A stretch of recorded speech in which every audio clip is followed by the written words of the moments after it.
Good morning, everybody. Welcome back to the channel. So we're going to start off oiling some chains. We're going to do a follow-up video on our chain drives. We'll check them out, see how they look, show you guys how they're holding up. So we'll come to this side of the combine real quick.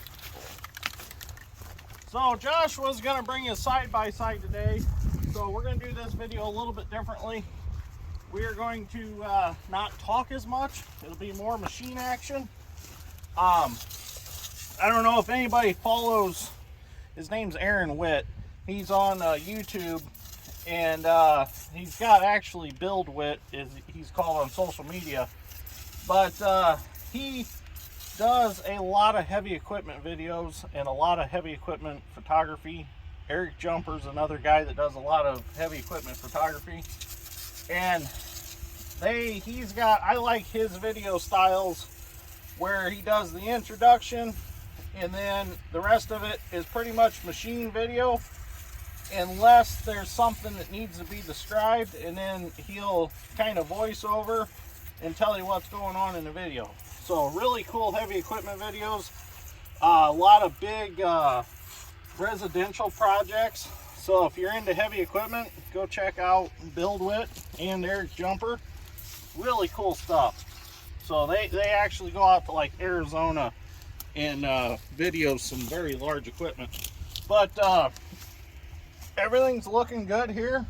I mean, chains are staying tight. I think I'm happy with this side. So the other side I actually oiled before I decided to make a video. We'll get in here,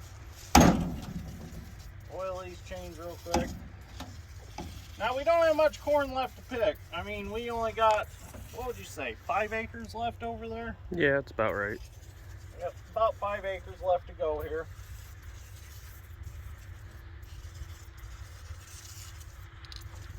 Now I do notice the tracks don't make a huge mess, but they do get some crop residue up in some spots, but it stays fluffy. It's not like it packs in here. You just drag it right out. And really, I haven't cleaned this out since we started, so it's not like it's a huge mess. All the welds are still good on all my brackets. And really, I think after having it stuck and dragging it out with a 9300, I think we tested my welds. So if it didn't tear off then, I don't think it's going to tear off at all. Let me get this chain real quick. A lot of old timers told me that I should run the machine while I oil the chains, but I feel like that might be a little bit dangerous. So I kind of just like to spray what I can and call it good. Because there's a lot of motion that goes on in this area when it's running, so I just feel like it's safer just to do it with it not running. And of course I get chain lube all over the place, but that's what the pressure washer's for. This chain on this side we are already oiled, but same here, everything's staying tight, set screws tight. So we're gonna do a little chain oiling on the head, and then we're gonna get going. Oh, I got this one.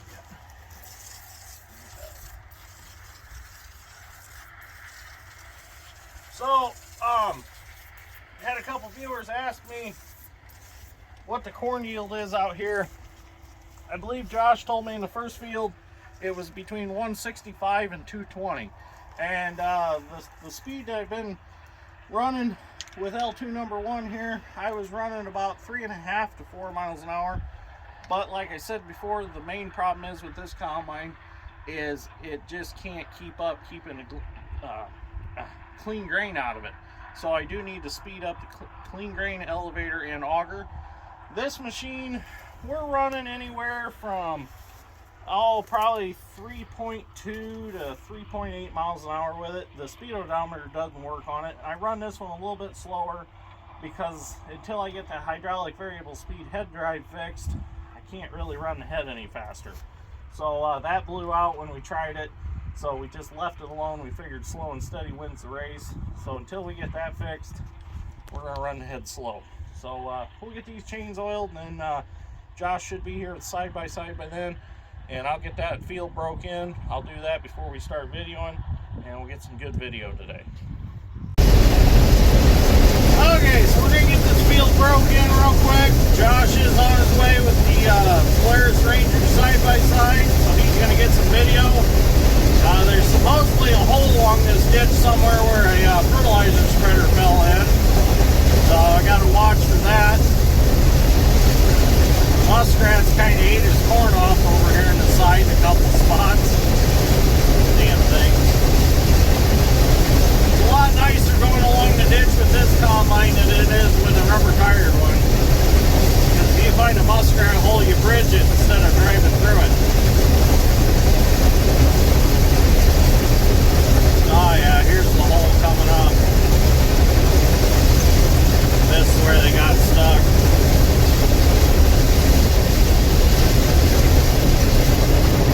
Cruise right through it, no problem. It rained a little bit last night, so conditions are a little tough, so we're running a little slower this morning. Not tough so much for the combine, but it's tough for the ears to jerk off the stalks, so they're getting a little bunched up. We can get the material in the combine, it'll shells it no problem. Whoops.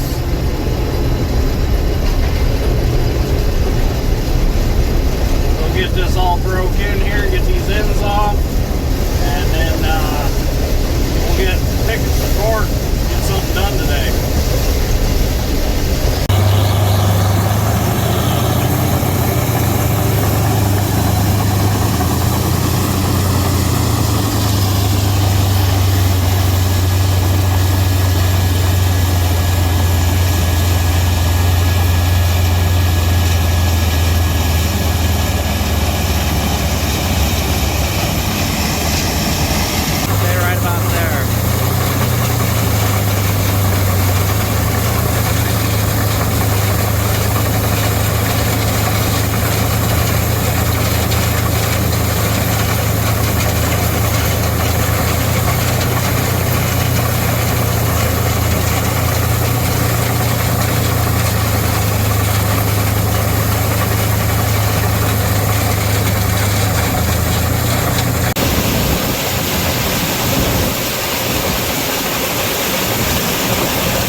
Right there.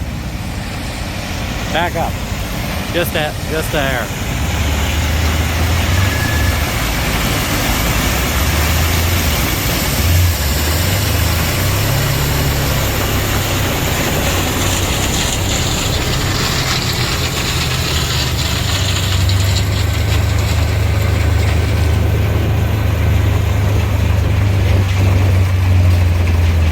All right, stop.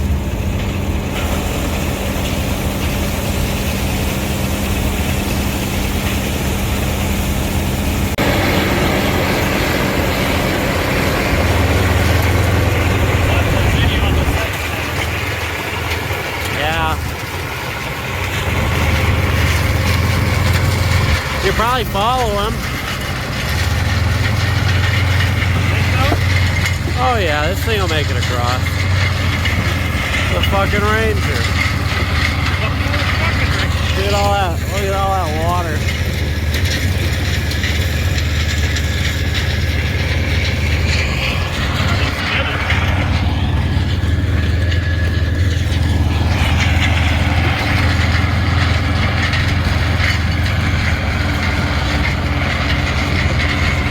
Must have got pretty wet through here.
think he'll go through anything.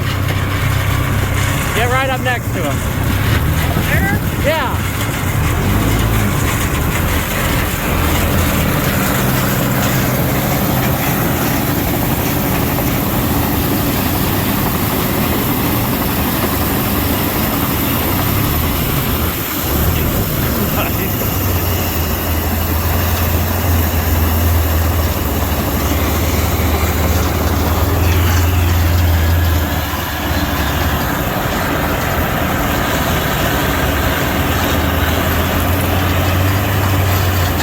Did we have to romp something? Is that what that was?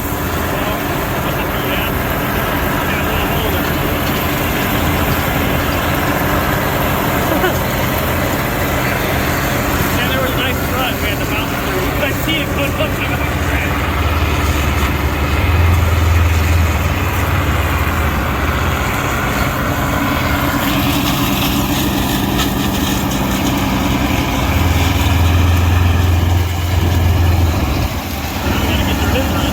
Huh? Now we gotta get for his run. Yeah.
Right there, don't move. Stay in that lane. Come over one, come this way. There, stop.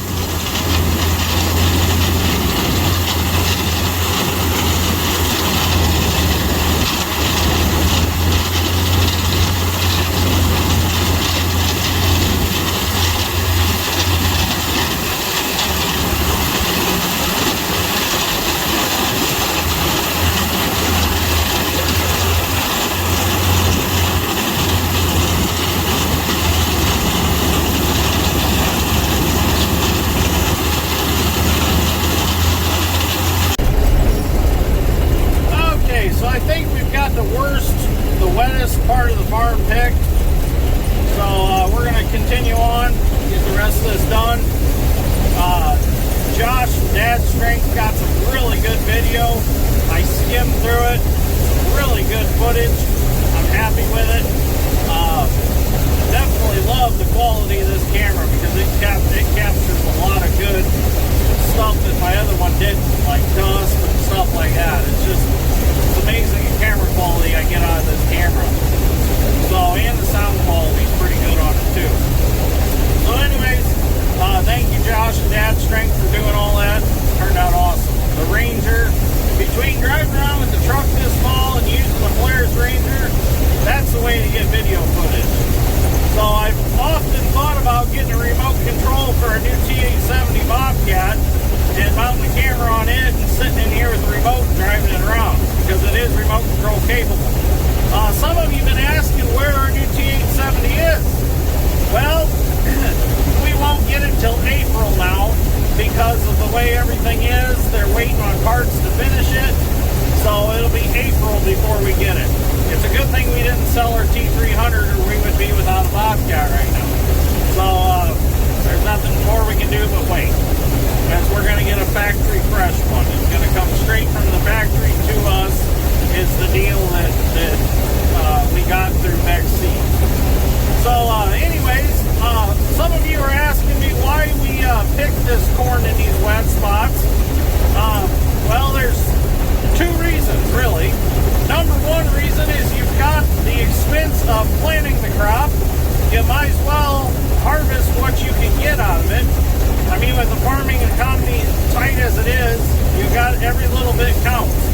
So, you know, like some of these wet spots, they don't look like they would really yield more than 10 bushel or 20 bushel.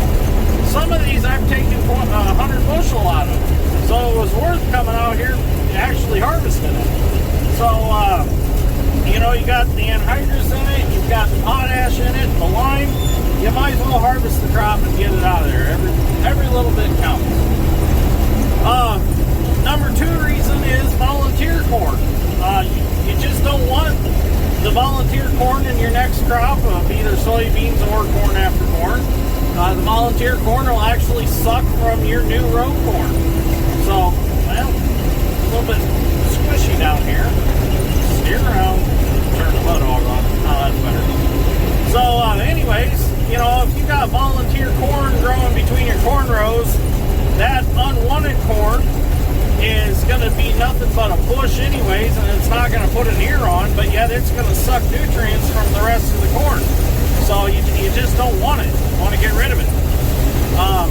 If you got it in soybeans the same way, it's gonna suck from your soybeans, and it's gonna take up space where soybeans should be growing. So, you know, and as soon as you hit this with a tillage pass, you're gonna break up what ears are left out there in wet spots, and then that's just gonna scatter and it's gonna grow. So you gotta remember that these wet spots weren't always wet spots. When it was planted, it was dry, and Josh was able to get over all of it, just like we were. But then this summer, it got super wet, and it stayed wet for a long time. And then we got wet again this fall, and it stayed wet for a long time. Some of these spots on a normal year are not a big problem. I mean, we've got some of our spots that last year we got over really trouble-free, but this year they're just as long.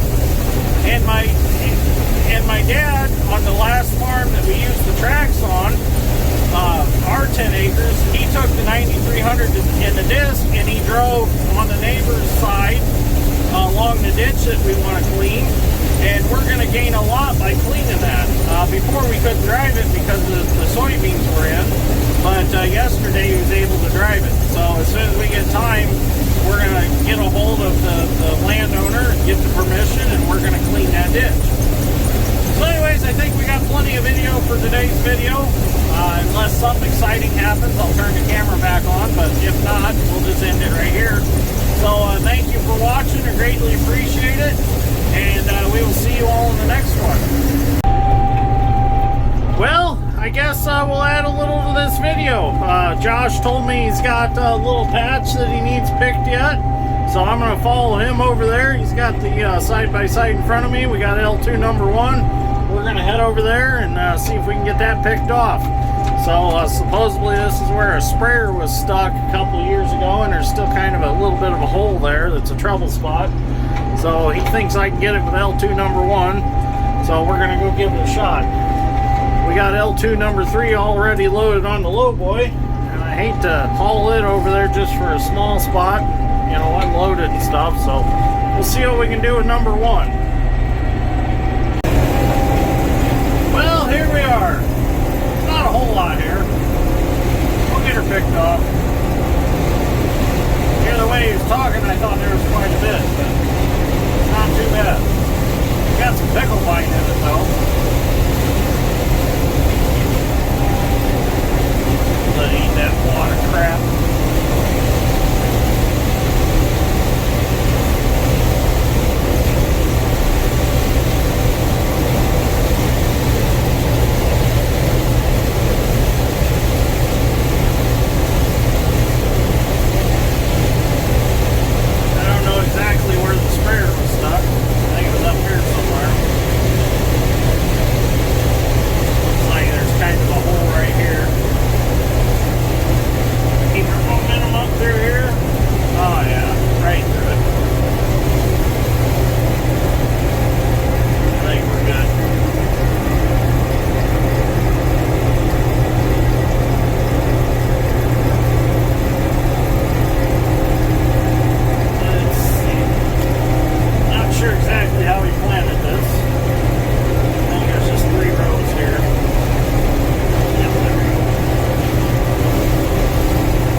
Josh's crop is officially in, and we are officially done picking corn for now.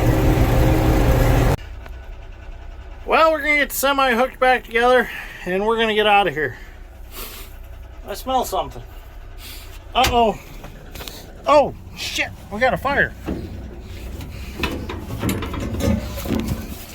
Something's burning. Something is on fire. Oh shit. You got something dump on it? Yeah, you got any drinks or throw me one? Something stuck in that brake caliper. Here, it's like a fire hose. Oh, burnt root beer. That smells. We'll try I think that brake's hung up. cherry Pepsi next. No, that's my wild cherry Pepsi. Let the combine burn. I'd rather drink that. Okay, you want your Mountain Dew or no? Yeah, you can put that on it. I don't know what the deal is here. It's just brake calipers hung up, though. Yeah, my combine actually had a fire. Oh, well, I'm glad that's all that was. Yeah. No big deal.